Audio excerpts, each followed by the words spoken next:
మొన్న అటవీ శాఖ భూములు ఏవైతే ఉన్నాయో దాదాపు 100 ఎకరాలు కబ్జా చేసి అక్కడ ప్యాలెస్లు కట్టి నిర్మించి ఫెన్సులు వేసి మళ్ళీ ప్రభుత్వ డబ్బులతో విద్యుత్ రోడ్లు కట్టించుకున్నారు. అది తప్పు అని చెప్పాను. అట్లాగే పీలేరులో కానీ పుంగనూరులో కానీ 100 ఎకరాలు కబ్జా చేశారు. విత్ ప్రూఫ్స్ అన్నీ ఉన్నాయి. ఆనాడు రైతులకు మేము రిజర్వాయర్ కడతామని చెప్పి ₹1 కూడా వాళ్లకు చెల్లించకుండా, నష్టపరిహారం ఇవ్వకుండా దాదాపు 300 కోట్లు రైతుల నుంచి తీసుకొచ్చి ఆ రైతులను మోసం చేసి మళ్ళా సొంత పిఎల్ఆర్ సంస్థ, వాళ్ళ సొంత సంస్థ పిఎల్ఆర్ సంస్థకు ఇచ్చి రిజర్వాయర్ నిర్మించారు. వాళ్లకు 100 కోట్ల ఫైన్ కూడా వచ్చింది, మీరు గమనించుకోవాలి.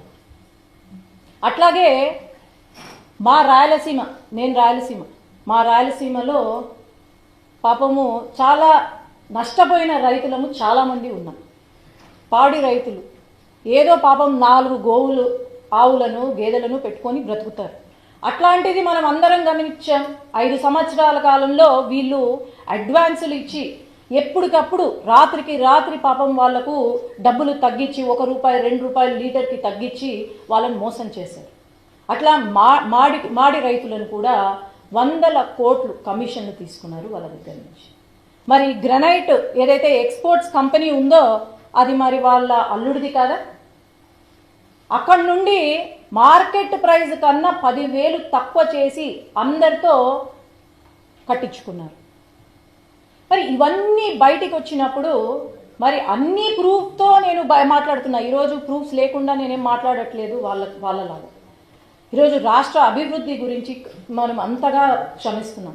అమరావతి గురించి, పోలవరం గురించి మాట్లాడతారు వీళ్ళు. 5 సంవత్సరాల కాలంలో ఏమీ ఒక డెవలప్మెంట్ చేయని వాళ్ళు ఈరోజు 7 నెలల్లో ఇన్ని తీసుకొచ్చినా సరే వీళ్ళు ప్రశ్నిస్తున్నారంటే మరి వీళ్ళు దద్దమలా ఏమనుకోవాలో నాకైతే అర్థం కావట్లేదు.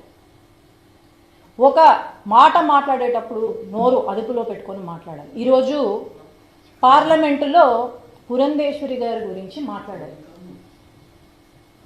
ఒక మహిళ, నేను పార్టీ చూడట్లేదు, ఒక మహిళగా నేను ఈరోజు మాట్లాడదలుచుకున్నాను. ఒక సీనియర్ లీడరు, కేంద్ర మంత్రిగా చేసినారు. అలాంటిది పురంధేశ్వరి గారి గురించి మాట్లాడడము, రాష్ట్ర అభివృద్ధి గురించి మాట్లాడితే తను లేసారే తప్ప ఇంకా వేరే ఏం లేదు.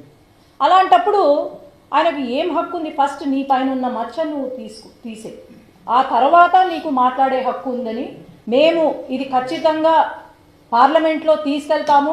ఆయన మాట్లాడిన మాటలు కూడా మేము నోటీస్ ఇస్తాము, దాన్ని డిలీట్ చేయాలని మేము అనుకుంటున్నాము. సో ఖచ్చితంగా మేము రాష్ట్రం అభివృద్ధి వైపు ఆలోచన చేస్తాం, కానీ ఇట్లాంటి చిల్లర మాటలు, ఇట్లాంటి చిల్లర కథలకు మేమైతే ఎప్పుడూ కూడా ఆలోచన చేయము.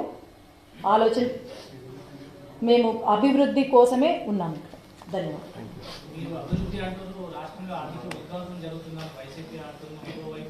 ఏడు నెలల్లో 80,000 కోట్లు అప్పు తెచ్చారు.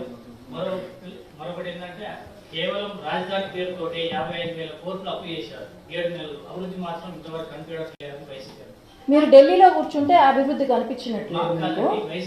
ఒక నిమిషం, 5 సంవత్సరాల్లో మరి వీళ్ళు కనీసం క్యాపిటల్ ఏంది అంటే మాకు తెలీదు అన్నోళ్ళు ఈరోజు క్యాపిటల్ గురించి మాట్లాడతారు.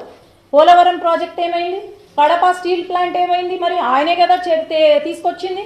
సొంత నియోజకవర్గంలో చేయలేకపోయినాడు, మళ్ళీ ఈరోజు ఏమి కనిపించలేదు.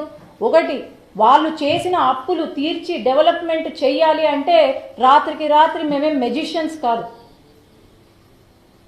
7 నెలల్లో ఇంతగా ముందుకు తీసుకెళ్తున్నాము రాష్ట్రాన్ని. అది మీరందరూ కూడా దాన్ని అప్రిషియేట్ చేయాలి. కానీ 5 సంవత్సరాలు లేని గొంతులు ఇప్పుడు లేస్తున్నాయంటే ఇంకా ఏమనుకోవాలి వాళ్ళని?